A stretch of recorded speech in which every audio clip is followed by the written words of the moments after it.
마이 테스팅 할렐루야. 우리의 비전과 사명 소정기일교회는 은사를 따라 사역하는 서그런 모임으로서 건강한 교회가 된다. 할렐루야. 마이 테스팅 할렐루야. 셋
할렐루야. 네, 반갑습니다. 먼저 교회 소식을 말씀드립니다. 나눠드린 주보를 먼저 참고해 주시기 바랍니다. 오늘 주일은 성령 강림 주일로 지키도록 하겠습니다. 그리고 이어서 성만찬 예식을 갖도록 하겠습니다. 또 더불어 오늘 주일은 성결교회 주일로 지킵니다. 이번 주 교단 총회가 있어서 아마 이 교단 총회와 연결해서 이번 주일이 교단 성결교회 주일로 정해서 지키고 있습니다. 참고하시고 또 광고가 되겠습니다만에도 총회를 위해서 기도 부탁을 드립니다. 다음 주일 오후 예배 후에 사역위원회가 있고요. 돌아오는 주일은 선교 주일로 지키도록 하겠습니다. 그리고 필립 전도팀 사역이 금요일 오후 2시에 있죠. 우리 권사님들 시간 되시는 분들 꼭 참석을 해주시고 그리고 팀을 이뤄서 사역들이 좀 분담될 수 있도록 해주시기를 부탁을 드립니다. 그리고 정원교회에서 임직식이 있었죠, 지난주. 그래서 떡을 보내주셨어요. 받아가시고 정원교회를 위해서 생각나실 때마다 기도 부탁을 드립니다. 분립 개척을 시킨 교회이기 때문에 아마 늘 기도하고 계시는 줄로 믿습니다.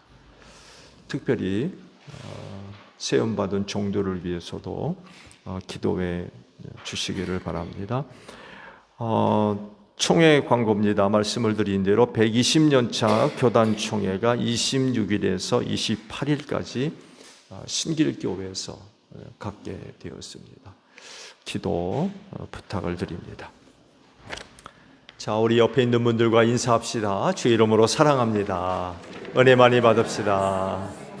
네.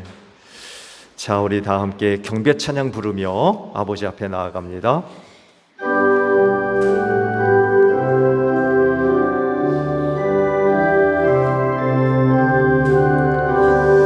주 찬양하여라 할렐루야 아멘. 찬양 인기 높다 할렐루야 아멘. 거룩한 집에서 주인종 기리며 늘 찬송 부르자 할렐루야 아멘. 하나님 감사합니다. 우리 모두에게 귀한 주일을 허락해 주시고 이 날을 지켜 예배할 수 있도록 믿음을 주시며 많은 은혜와 사랑으로 한 주간 인도해 주셔서 감사드립니다. 하나님, 오늘도 저희가 드리는 예배를 기쁘게 받아 주시옵소서. 하나님은 영이시니 진리와 영으로 예배하라 하셨사오매 이 시간 예배를 성령께 의탁합니다.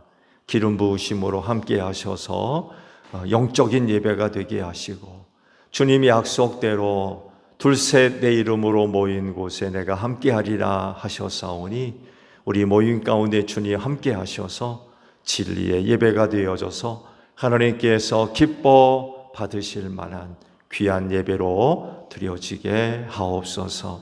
성령님께 이 시간을 의탁드립니다. 특별히 예배하는 우리의 마음을 다스리시고 또 이끄시며 감동시켜 주셔서 특별히 순서마다 뜻을 기울이고 힘을 다해서 하나님을 예배할 수 있도록 성령님 역사하여 주시옵소서. 존귀하신 예수님의 이름으로 기원하옵나이다. 아멘. 회개 기도합니다.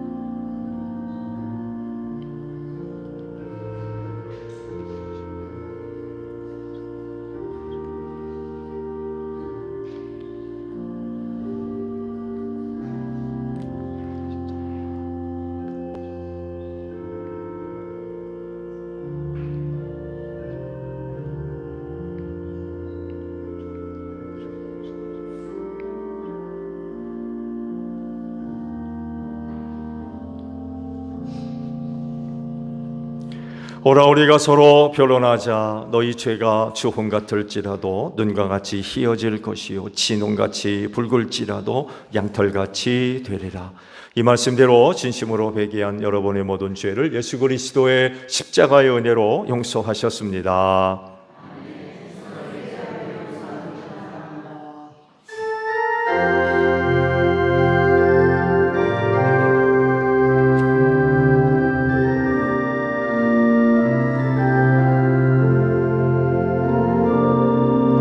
보혈을 지나 하나님 품으로 보혈을 지나 아버지 품으로 보혈을 지나 하나님 품으로 한 걸음씩 나아가네. 존귀한 주 보혈이 내 영을 새롭게 하시네. 존귀한 주 보혈이 내 영을 새롭게 하네.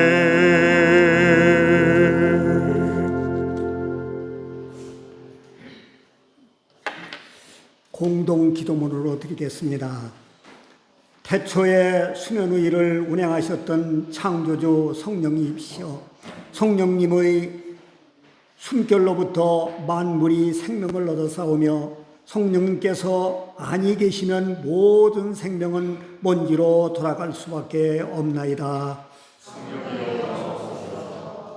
위로자 성령이시여, 성령님의 영감으로 모든 예언자들이 믿음 안에서 말하고 행동하였나이다. 그리하여 성령께서 그들로 하여금 하나님의 말씀을 전하도록 권능을 주셨나이다. 권능의 성령이시여, 성령께서는 예수님의 제자들에게 불로써 임하시고 이 세상의 임금들 앞에서 말할 담대함을 주셨나이다.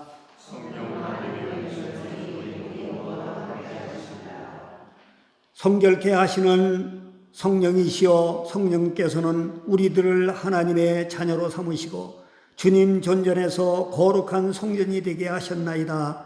그리고 우리들 가운데서 말할 수 없는 탄식으로 함께 하시나이다.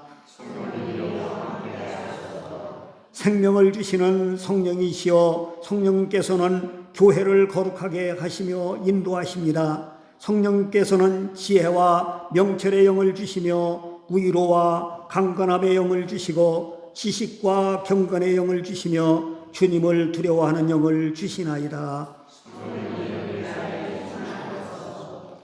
참 빛이시며 모든 좋은 것이 우러나오는 하나님이시여, 강한 바람과 같은 권능으로 주님의 성령을 우리 삶에 보내주셔서 지혜의 불꽃으로 우리 마음의 지평을 열어 주시옵소서.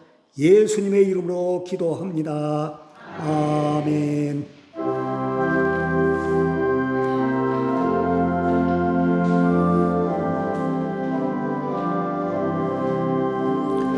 우리 기도를 들어주시고 주님의 평화를 내려주소서. 아멘.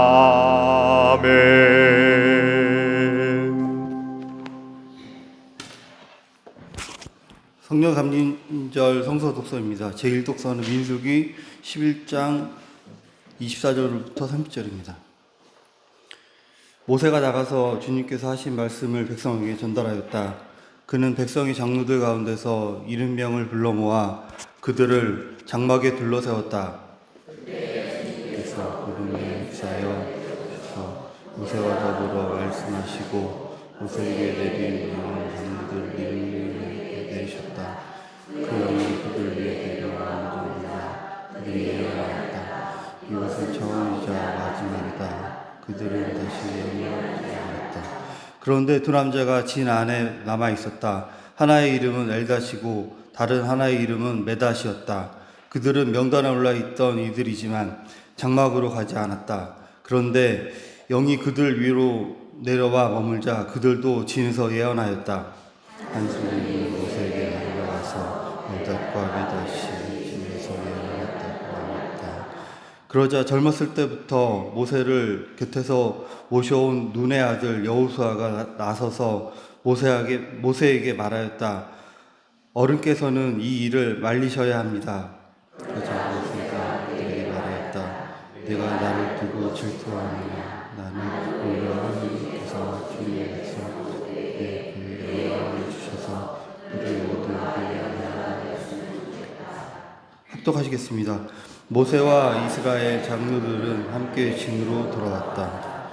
제2독서는 고린도전서 12장 3절부터 13절입니다.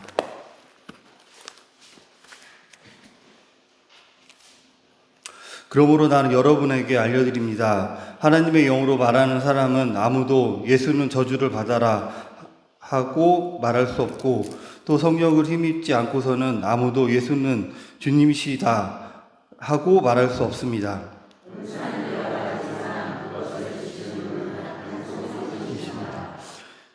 섬기는 일은 여러 가지지만 섬김을 받으시는 분은 같은 주님이십니다.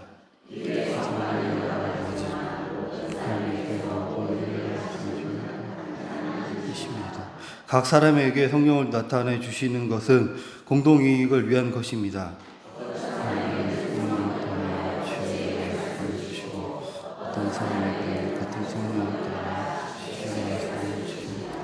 어떤 사람에게는 같은 성령으로 받음을 주시고 어떤 사람에게는 같은 성령으로 병 고치는 은사를 주십니다. 어떤 사람에게는 주시고 어떤 사람에게는 예배하시는 은사를 주시고 어떤 사람에게는 은혜를 주십니다. 어떤 사람에게는 여러 가지 방언을 말하는 은사를 주시고 어떤 사람에게는 그 방언을 통역하는 은사를 주십니다. 이 모든 일은 한 분이신 같은 성령이 하시며 그는 원하시는 대로 각 사람에게 은사를 나누어 주십니다. 하나님은 지체가 있고 몸의 지체는 있지만 그들이 모두 한 믿을 합독하시겠습니다. 우리는 유대 사람이든지 그리스 사람이든지 받아서 되었고 또 한 성령으로 마시게 되었습니다. 이는 하나님의 살아계신 말씀입니다.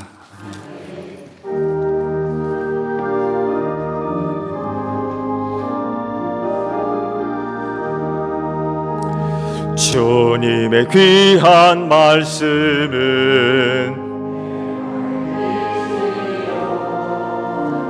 목마른 사막 길에서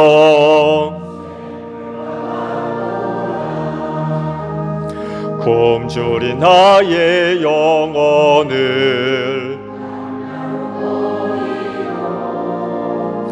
내 갈 길 밝게 비추니 그 말씀 귀하다. 아멘. 오늘 주일을 위해 주시는 말씀을 봅니다. 요한복음 16장 13절에서 15절까지 있는 말씀을 보도록 하겠습니다. 봅니다. 그러나 그분 곧 진리의 영이 오시면 그가 너희를 모든 진리 가운데로 인도하실 것이다. 그는 자기 마음대로 말씀하지 않으시고 듣는 것만 일러주실 것이요 앞으로 올 일들을 너희에게 알려주실 것이다. 또 그는 나를 영광되게 하실 것이다. 그가 나의 것을 받아서 너희에게 알려주실 것이기 때문이다. 아버지께서 가지신 것은 다 나의 것이다. 그렇기 때문에 내가 성령이 나의 것을 받아서 너희에게 알려주실 것이라고 말한 것이다. 아멘. 오늘도 주의를 지켜 하나님께 예배하시는 여러분 모두에게 부활의 소망이 충만하기를 축복합니다. 네, 감사합니다. 장로님 따님 가정에 오신 것 같은데? 예. 네, 감사합니다.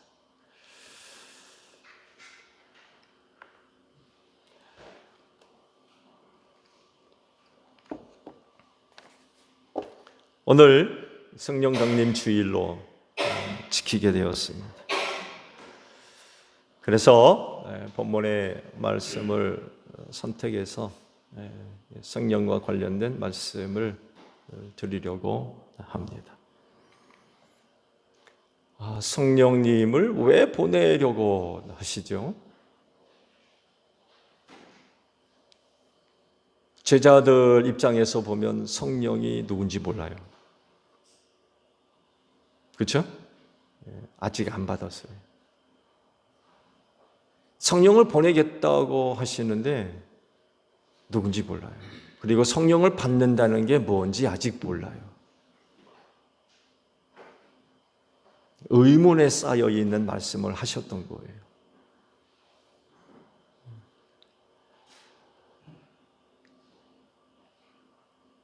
궁금하죠? 성령이 도대체 누굴까? 예수님은 누구를 지금 말씀하시는 걸까? 다른 복음서 말고 요한복음의 말씀을 보게 되면 이 성령과 관련된 말씀이 아주 많이 기록되어 있지요. 아주 도드라지게 이런 그 부분들이 드러납니다. 그만큼 제자들에게 예수님을 보내시려고 하시는 예수님의 의지가 크다는 얘기예요. 그중 이제 한 부분의 말씀을 보셨습니다. 왜 그렇게 제자들에게 성령을 주시려고 하시는 걸까요? 가장 먼저 찾을 이유는 예언의 말씀 때문에 그렇다고 볼 수 있죠.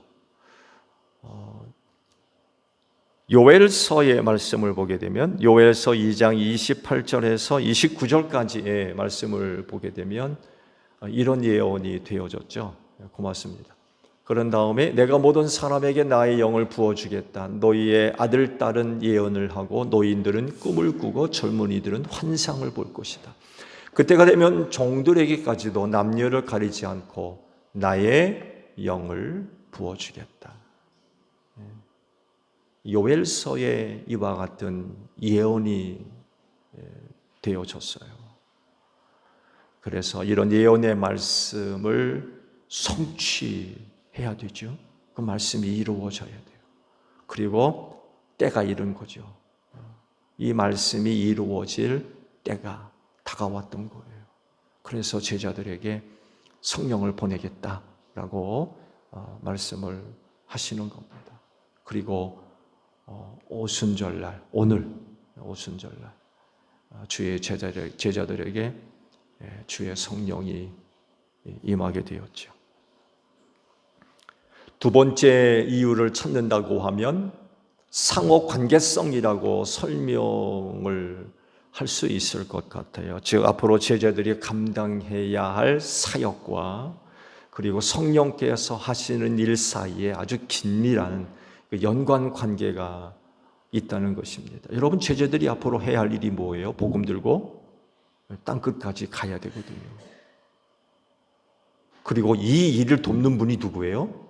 성령님이셨던 거예요. 그래서 주님이 그러잖아요.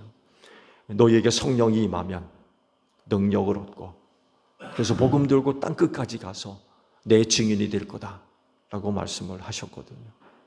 제자들이 앞으로 감당해야 할 그 일을 생각하면 그들에게 반드시 성령이 오셔야 돼요. 그들은 반드시 성령을 받아야 되고 그래야만 그들이 앞으로 감당해 나가야 할 그 일들을 감당할 수가 있었다는 거죠. 여기 한 가지를 덧붙여 본다면 제자들 개개인의 신앙 문제도 연결되어져 있다고 봐야 돼요.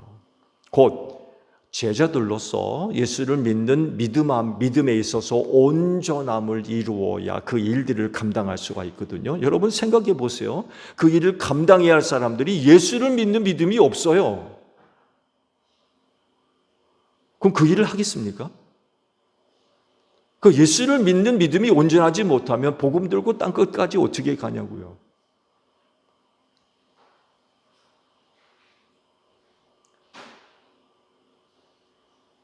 빌리 전도팀에서 전도 사역을 하고 있죠.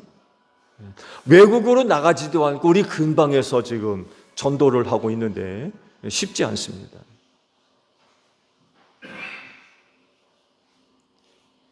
엊그제 간증, 엊그제만이 아니라 계속하면서 느꼈던 그런 부분인데, 전도 끝나고 와서, 제 개인 얘기예요. 전도 끝나고 나서 화장실로 들어가서 거울을 제가 좀 봤습니다. 뭘 봤다고요? 네. 거울 속에 누가 있어요?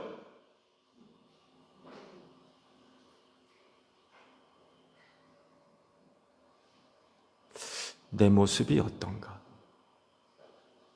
내 모습이 거울에 비춰지는 내 모습이 어떤가? 제가 왜 거울 앞에 섰을까요? 전도지를 주는데 내 거는 안 받아요. 전도지 들고 가면요, 경계부터 해요. 경계부터.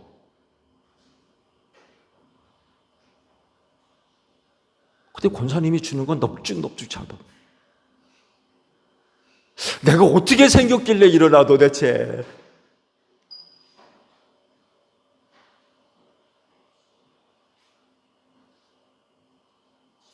그래서 거울 앞에 섰습니다. 제가 드리고 싶은 말씀은 이거예요. 우리 국내 근처에서도 복음 전하는 일이 이렇게 힘들고 어려운데, 복음 들고 땅끝까지 간다는 일이 쉽겠어요? 예, 말씀을 드렸습니다만, 그때 당시 복음을 들고 전도하러 다닌다는 게요, 이게 쉬운 일이 아니었습니다. 그야말로 목숨 걸고 하는 일로 생각하시면 돼요. 목숨 내놓고. 그럴 정도 어려웠습니다. 힘들고. 각오 단단히 하고 해도 할까 말까였어요. 근데 예수를 믿는 믿음이 없으면 그 예수를 어떻게 증거해요? 예수 믿으라고 어떻게 얘기를 해주냐 말이에요.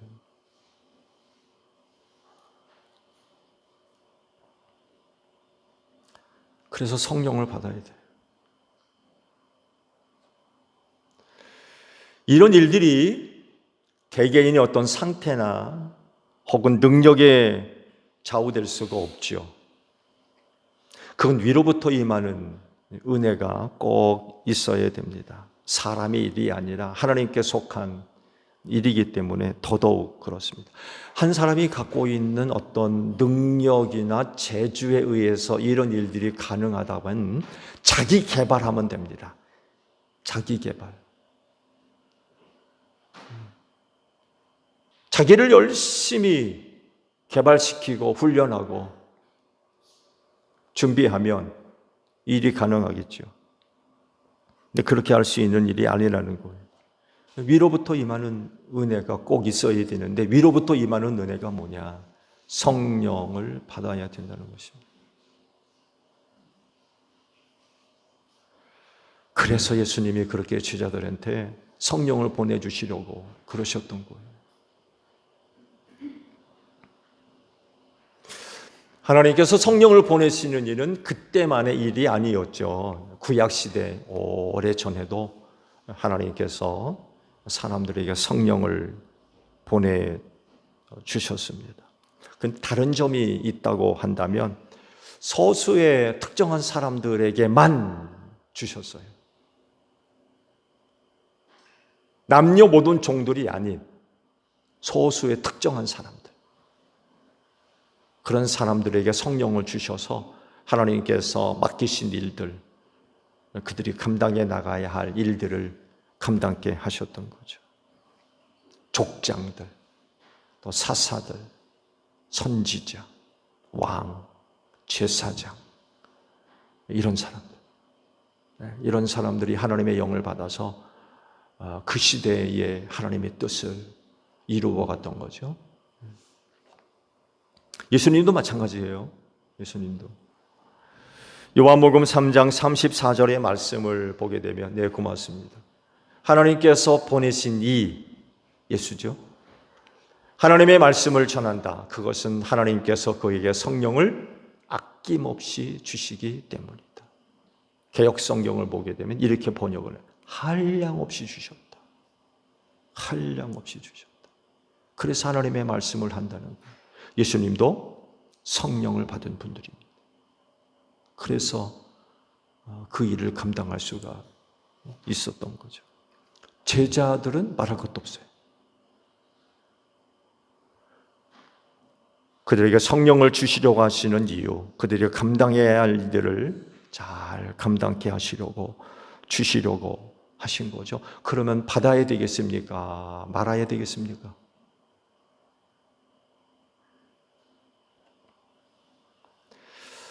제자들에게 임할 성령님은 어떤 분이실까요? 성령님을 두고 하시는 말씀을 보게 되면 이렇게 소개를 하세요. 요한복음 16장 13절에 있는 말씀 보게 되면 진리의 영이 오시면 이라고 설명을 하세요. 그분은 진리의 영이라는 거예요. 그러면 진리의 영으로서 제자들에게 임하신다면 무슨 일을 하겠어요? 진리 가운데로 인도하신다는 거예요. 이게 왜 중요할까요?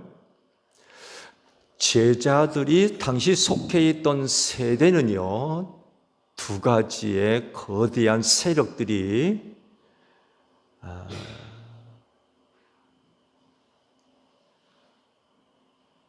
무너질 것 같지 않은 성이라고 표현할까요? 성벽처럼 두 개의 거대한 세력이 버티고 있는 그런 때였습니다.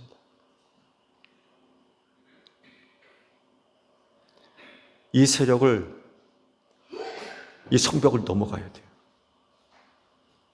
극복해야 되고 통과해야 됩니다. 그래서 진리로 인도하실 성령님이 꼭 필요했던 거예요. 하나는요, 유대교이고요. 또 다른 하나는 헬레니즘입니다. 제자들에게 있어서 유대교는요, 삶의 기반입니다. 그들이 지금 갖고 있는 가치의 전부였고요. 왜? 평생을 유대교의 영향 아래에서 생활했거든요. 유대 종교 사회의 기본이, 기초가 바로 유대교 아닙니까? 평생을 거기서 자랐던 사람들입니다. 근데 문제가 뭐예요? 그 유대교가 야훼 신앙을 심각하게 왜곡시켰죠. 유대교의 신앙, 야훼 신앙을 타락시켰고 심각하게 훼손하는 그런 그 일들이 벌어졌죠. 그래서 예수님이 오셔가지고 얼마나 책망하십니까? 만약 유대교가 전통 야훼 신앙을 잘 간직하고 있었다고 하면 오셔가지고 칭찬했을 겁니다. 근데 오셔가지고 얼마나 책망했는지 몰라요.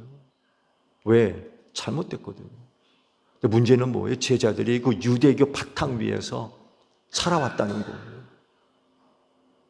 저들이 갖고 있는 신앙도 삐뚤어져 있는 거예요. 잘못되어 있다는 거죠. 그런데 진리 되시는 복음을 전해야 될 사람들이 유대교의 영향력 아래 놓여 있다면 그 일을 감당할 수가 있어요? 감당할 수가 없는 거예요.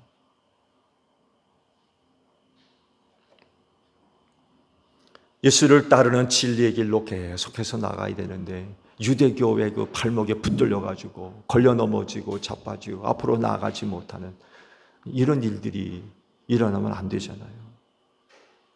그래서 진리 가운데로 인도하시는 성령님의 도우심이 너무 필요했던 거예요. 오늘 우리의 상황과 접목시켜 이야기한다면 우리 한국 사회도 우리가 부인할 수 없는 사실 한 가지를 갖고 있죠.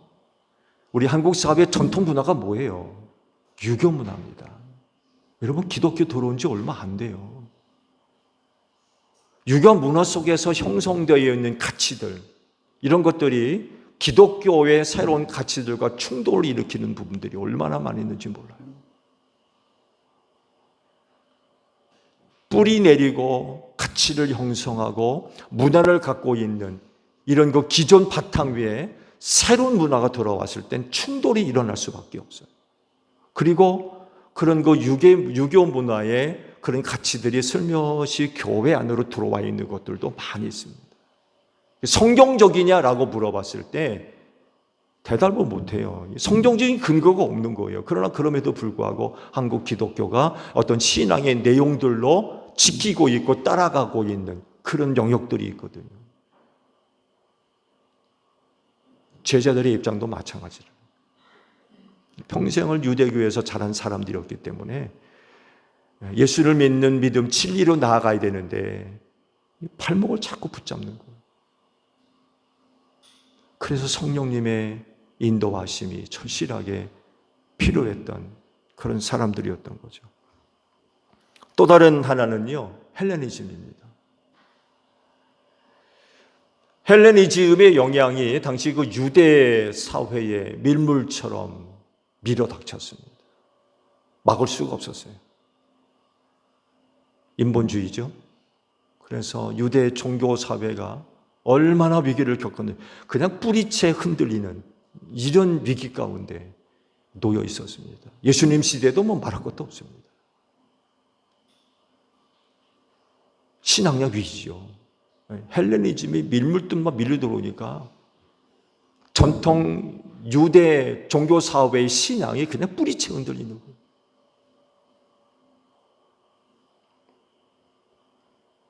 더욱이 헬레니즘 영향 아래 놓여 있던 당시 그 세대 속으로 복음을 들고 제자들이 나아가야 되거든요. 복음의 대상으로 삼고 있던 세대가 헬레니즘의 가치와 사고 속에 바탕을 두고 있는 그런 세상이었어요. 헬레니즘의 전통적인 가치와 문화 속에서 복음은요, 아예 받아들일 수 없는 것들이었습니다. 이해가 안 되는 거예요. 아예 받아들일 수 없는. 그러니 얼마나 어려웠겠습니까?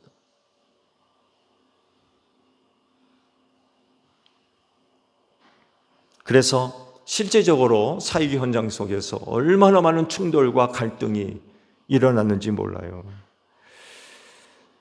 사도행전 17장의 말씀을 보게 되면 아테네에서 복음 전했을 때에 일어난 일이었습니다. 그곳 사람들은요, 하루 종일 뭐 새로운 거 없나 이런 것만 듣는데 시간을 쏟았던 사람들이래요. 하루 종일. 거기에 들어와서 복음을 전하는데요, 열매를 거둘 수가 없었어요. 사도 바울이 아테네에서. 그때 일어난 일을 사도행전 17장 18절에 이렇게 기록하고 있습니다. 그리고 몇몇 에피쿠로스 철학자와 스토아 철학자도 바울과 논쟁하였는데 그 가운데서 몇몇 사람은 이 말쟁이가 도대체 무슨 소리를 하는 것인가 하고 말하는가 하면, 또 몇몇 사람은 그는 외국 신들을 선전하는 사람인 것 같다 하고 말하기도 하였다. 그것은 바울이 예수를 전하고 부활을 전하기 때문이었다. 이 완곡하게 표현됐지 사실은 논쟁을 벌였다는 얘기입니다. 논쟁. 사역의 현장은 이런 어려움이 있었어요. 충돌이 벌어지는 거죠.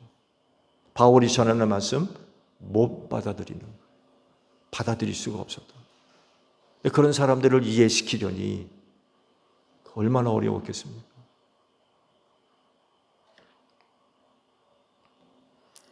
시간이 좀 더 흐르면서 교회 안으로부터 심각한 문제가 발생하기 시작하죠. 이단입니다.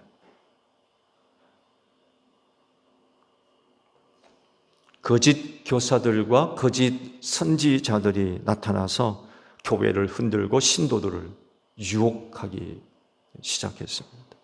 복음 초기에는요, 이런 영적이고 신앙적인 위기가 거의 없었어요. 왜? 직접 봤거든요. 직접. 그분이 하시는 말씀을 직접 듣고, 귀로 듣고, 느끼고, 경험하고, 예수께서 오병이어를 통하여서 떼어주셨던 떡 받아 먹고 물고기 떼어 먹는 사람들이 실존하고 있었기 때문에 복음론에 대해서 아무런 의심이 없었어요. 근데 그때 그 사람들이 한 명씩 두 명씩 저 세상 사람이 되면서부터 문제가 발생하기 시작합니다.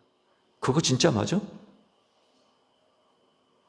예수님이 무리를 걸었다며 그거 진짜 맞아? 물고기 2마리와 보리떡 5개로 5,000명을 먹여 12강주리가 남고, 아니 그거 맞는 거? 그거 맞는 거 맞나? 왜? 사람의 생각으로는 불가능하거든. 이해가 안 되는 거예요. 그러다 보니까 어떤 이단들은 성경 말씀 속에서 기적 다 빼버립니다. 기적을 다 빼버려요. 믿을 수 없다고 그래가지고. 그럼 그게 성경이 될 수 있어요? 이런 일들이 벌어지는 거예요. 여기에 헬라 철학의 영향을 받은 사람들이 등장을 하면서 복음을 의심하는 거죠. 이해가 안 되는 거예요. 그러면서 이단이 발생하고 거짓 교사와 거짓 선지자들이 나타나가지고 신도들을 유혹을 했던 거죠. 이런 위기 속에서 어떻게 할 거냐? 이런 위기 속에서 어떻게 할 거냐? 라고 할 때에 진리 가운데로 인도할 진리의 영이신 성령님의 도우심이 필요했다는 것입니다. 왜? 진리 가운데로 인도하시기 때문에. 너무나도 혼란스러운 세대에 있어서.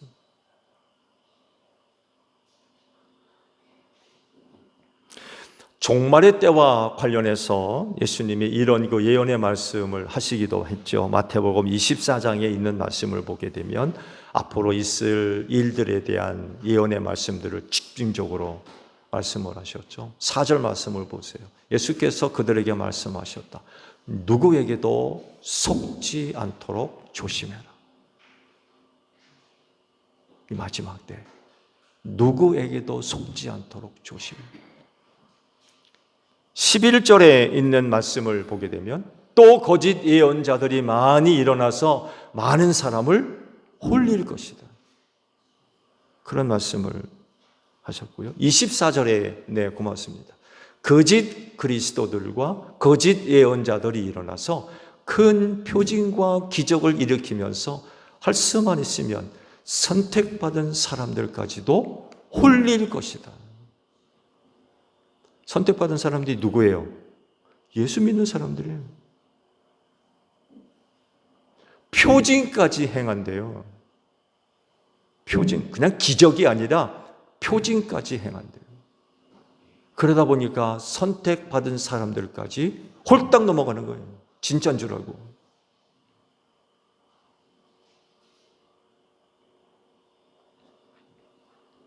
이런 일들이 지금까지 일어났고요. 지금도 일어나고 있고요. 앞으로도 계속해서 일어날 겁니다. 어떡할 거예요? 이런 말세에서 구원받은 성도로서 어떡할 거냐는 거예요. 그 답을 주시는 것이 바로 진리의 영이신 성령님이시라는 겁니다. 성령을 받아서 진리 가운데로 인도를 받아야 돼요. 그래서 이런 혼란스러운 세대 안에서 길 잃지 않고 예수 따라갈 수 있는, 그게 가능한 거예요.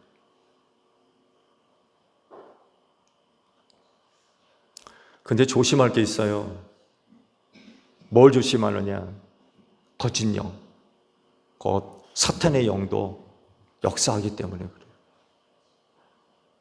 고린도후서 11장 13절에서 15절까지의 말씀을 보게 되면 이런 말씀이 있어요. 이런 사람들은 거짓 사도요, 속이는 일꾼들이요, 그리스도의 사도로 가장하는 자들입니다. 그러나 놀랄 것은 없습니다. 사탄도 빛의 천사로 가장합니다. 사탄이 천사로 가장해서 나타나서 유혹한다는 거예요. 그래서 조심해야 돼요. 하나님께로부터 온 건지 사탄으로부터 온 건지 조심하셔야 돼요. 사탄이 천사로 가장해서 와가지고 유혹할 때 그 유혹에 넘어가지 않도록.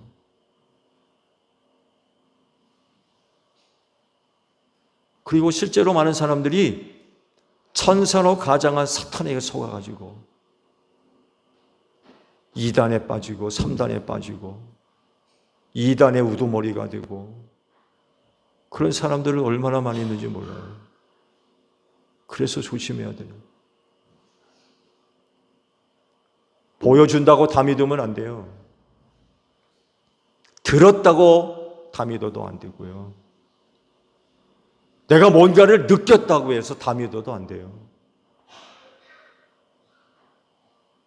조심해야 돼요.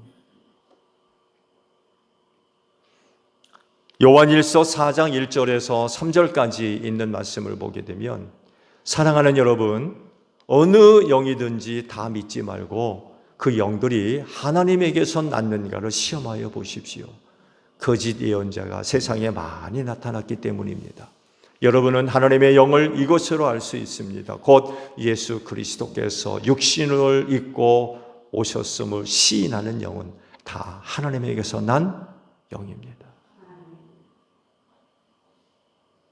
검증이 필요하다는 거예요.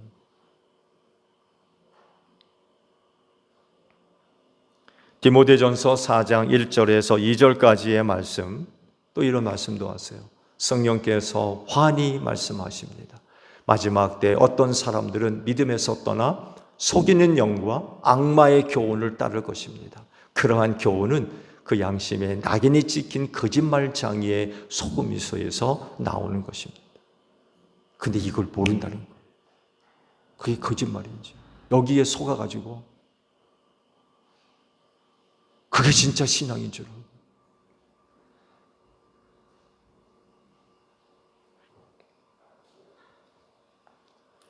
이런 일이 일어났었고 지금도 일어나고 앞으로도 계속해서 일어날 것입니다. 어떻게 하실 거예요?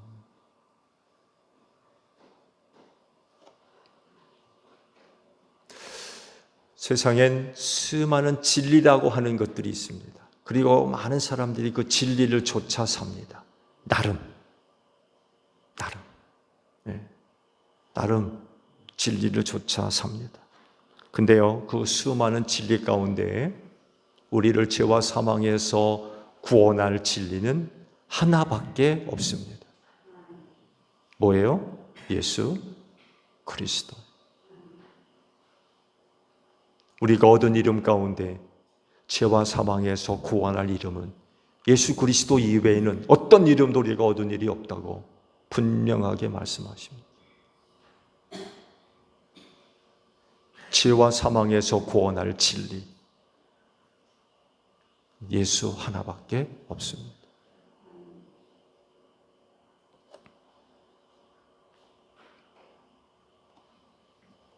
여러분, 오늘 왜 여기 앉아 계세요? 그리고 왜 예수 믿으세요? 부자 되려고요? 주식 투자한 거 손해 안 보려고 여기 앉아 계십니까?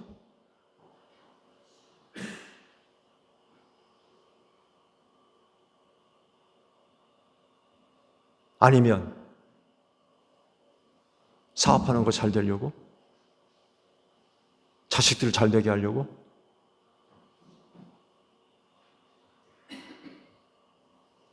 죄와 사망에서 구원받아 천국 가려고 오늘도 주의를 지켜 하나님께 예배하시는 줄로 믿습니다. 예수 믿는 이유도 마찬가지 아닌가요? 구원받아서 천국 가려고.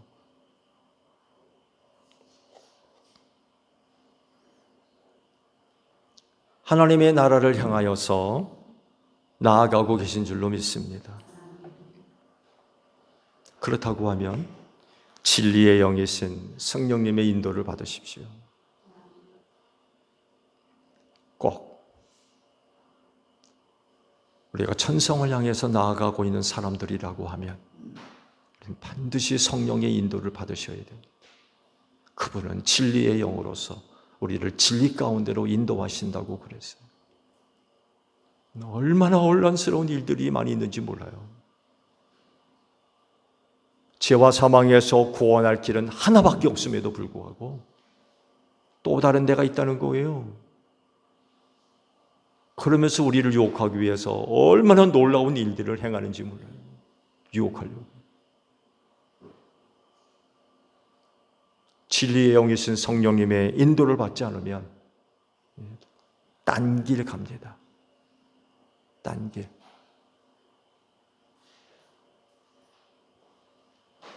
오늘 이 자리에 앉아 계셨던 분들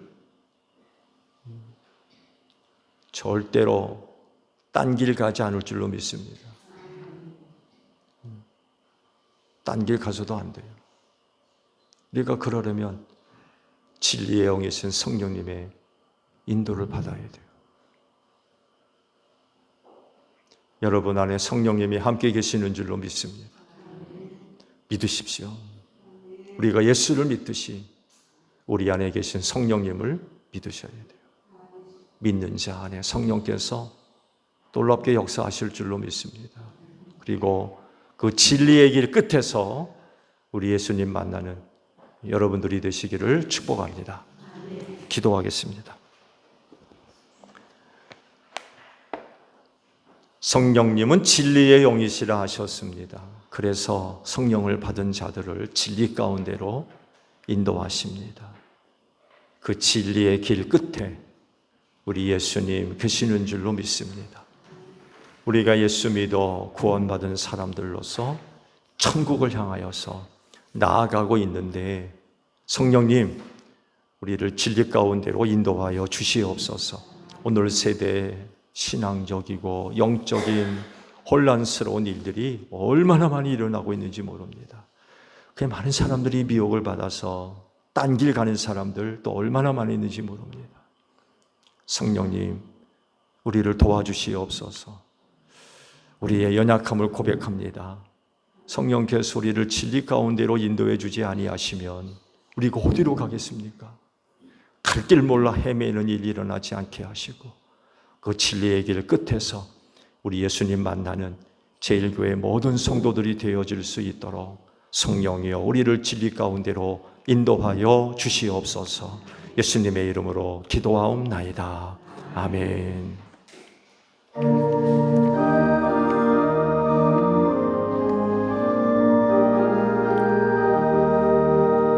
낮에는 구름 기둥과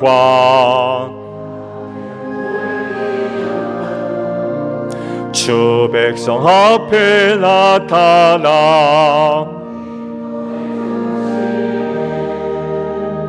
하늘의 깊은 지혜를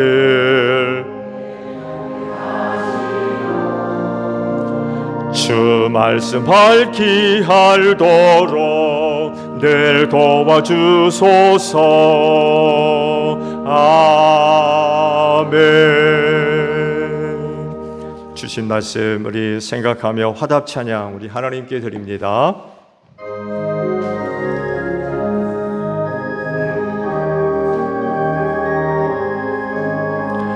빈들의 마른 불같이 시들은 나의 영혼 주님이 약속한 성령 간절히 기다리네.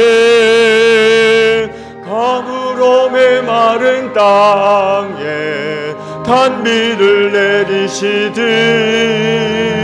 성령의 단비를 부어 새 생명 주옵소서. 반가운 빗소리 들려 산천이 춤을 추네. 봄비로 내리는 성령 내게도 주옵소서.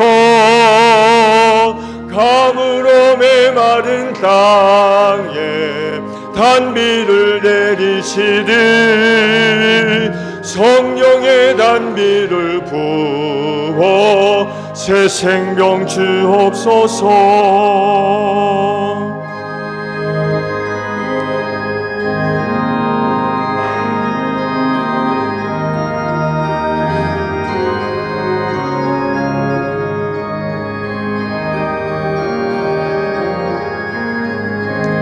참되신 사랑의 혼야 어길 수 있사오랴. 오늘의 흡족한 은혜 주실 줄 믿습니다.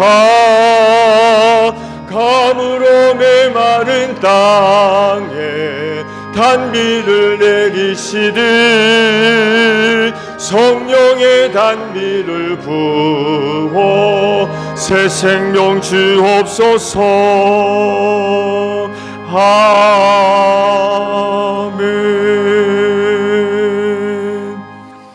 성령 강림절 성만찬 예식을 갖도록 하겠습니다. 봉헌의 말씀을 함께 나눕니다. 주께서 말씀하시길 네가 제단에 제물을 드리려고 하다가 내 형제나 자매가 내게 어떤 모난을 품고 있다는 생각이 나거든 너는 그 제물을 제단 앞에 놓아두고 먼저 가서 내 형제나 자매와 화해하여라. 그런 다음에 돌아와서 제물을 드려라 하셨습니다. 주님의 평화가 여러분과 함께 하시기를 축복합니다. 화해를 이룬 증거로 주변 교우들과 평화 인사를 나눕시다. 샬롬.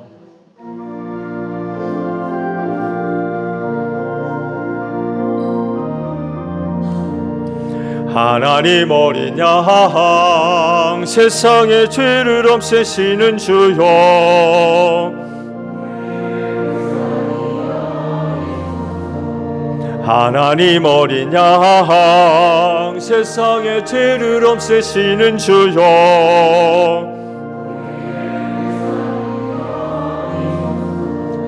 하나님 어린 양 세상의 죄를 없애시는 주여, 우리에게 평화를 주소서. 여러분, 성경에 이르기를 각자 마음에 정한 대로 해야 하고 아까워하면서 내거나 마지못해 사는 일은 없어야 합니다. 하나님께서는 기쁜 마음으로 내는 사람을 사랑하십니다 라고 하셨습니다.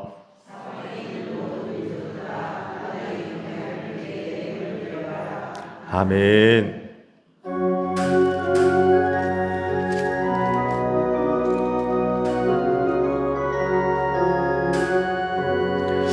내가 매일 기쁘게 순례의 길 행함은 주의 팔이 나를 안보함이요, 내가 주의 큰 복을 받는 참된 비결을 주의 영이 함께함이라. 성령이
주님께 감사합시다. 전능하사 하늘과 땅을 창조하신 하나님, 언제나 어디 있으나 하나님께 감사를 드리는 것은 즐겁고 마땅한 일입니다.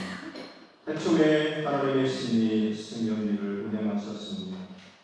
하나님께서 하나님의 형상으로 저희를 지으시고 생기를 불어넣으셔서 사람을 만드셨습니다.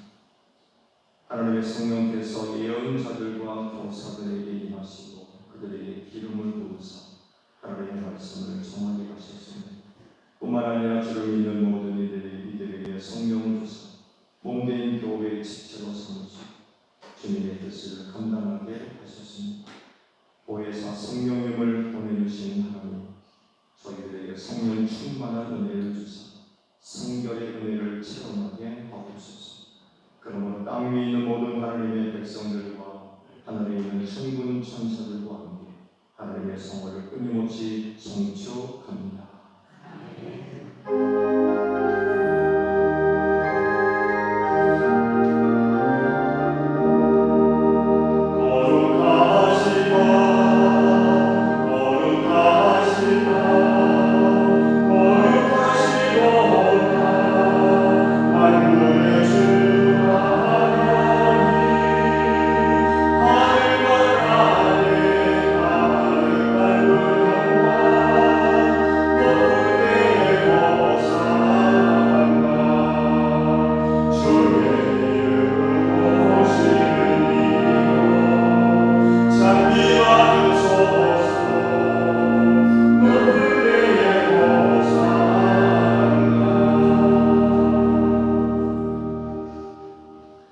예수께서 잡히시던 날에 떡을 가지사 축사하시고 떼어 받아 먹으라. 이것은 너희를 위하는 내 몸이니 이것을 행하여 나를 기념하라 하셨습니다. 이 떡은 여러분들을 위해 찢기신 예수 그리스도의 귀하신 몸입니다.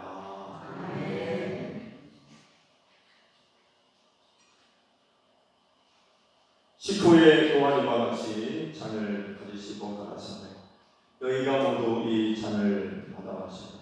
이 잔은 너희가 많은 사람의 죄를 사하려고 흘리는 나의 피 곧 내 피로 세운 새 언약이니 이것을 행하여 마실 때마다 나를 기념하라 하셨습니다. 여러분이 마실 이 잔은 여러분이 흘려주신 예수 그리스도의 보배로운 피입니다. 아멘. 말씀에 순종하여 믿음으로 성찬을 찬양합니다.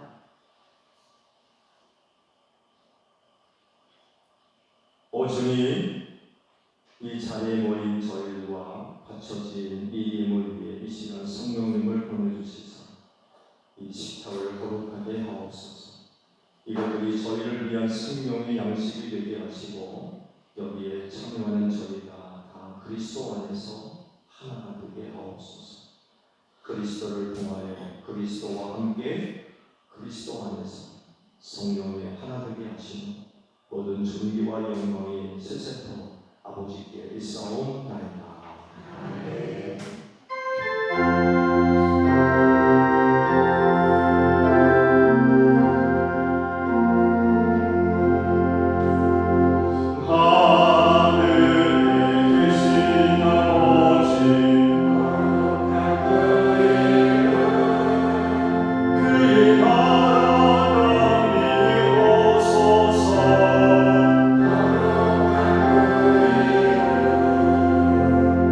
이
대표하는 마음과 사심을 갖고 앞으로 나와 성찬을 받읍시다.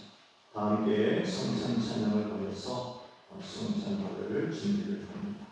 성찬식이 다 끝날 때까지 반복적으로 찬양하는 분에게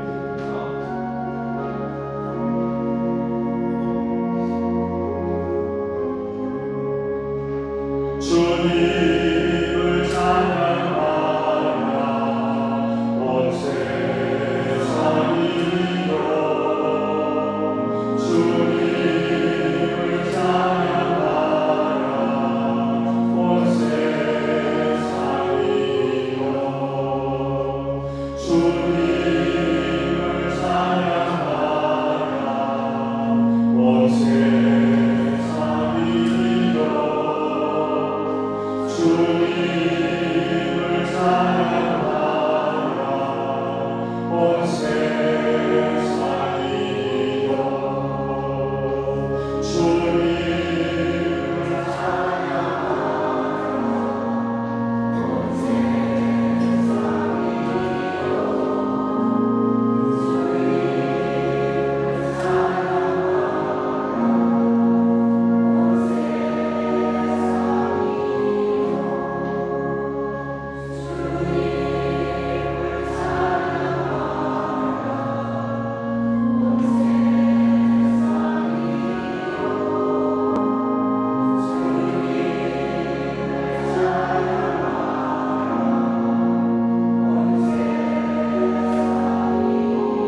하늘에 계신 아버지 하나님, 저희를 하나님의 형상으로 지으시고 생명의 숨을 불어넣어 생명이 되게 하셨으니, 그리고 물과 성령으로 거듭나게 하시사 새 언약의 백성이 되게 하시니 감사합니다.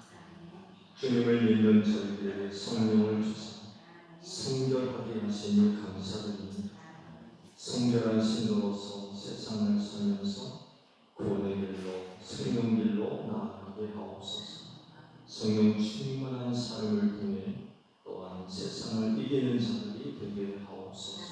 예수님의 이름으로 기도드립니다.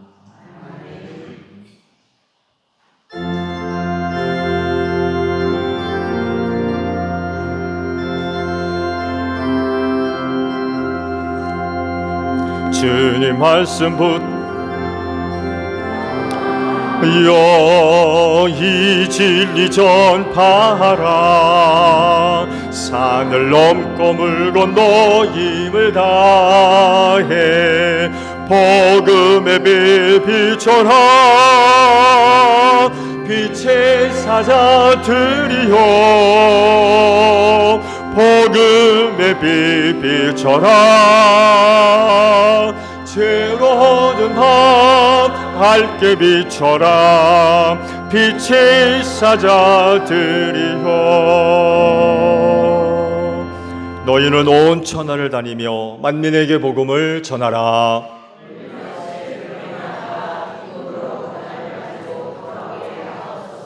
아멘. 지금은 우리 주 예수 그리스도의 은혜와 하나님 아버지의 극진하신 사랑하심과 성령님의 교통하심이 주의를 지켜 아버지 앞에 예배하는 성도들 위해 영원히 함께 하시기를 축원하옵나이다.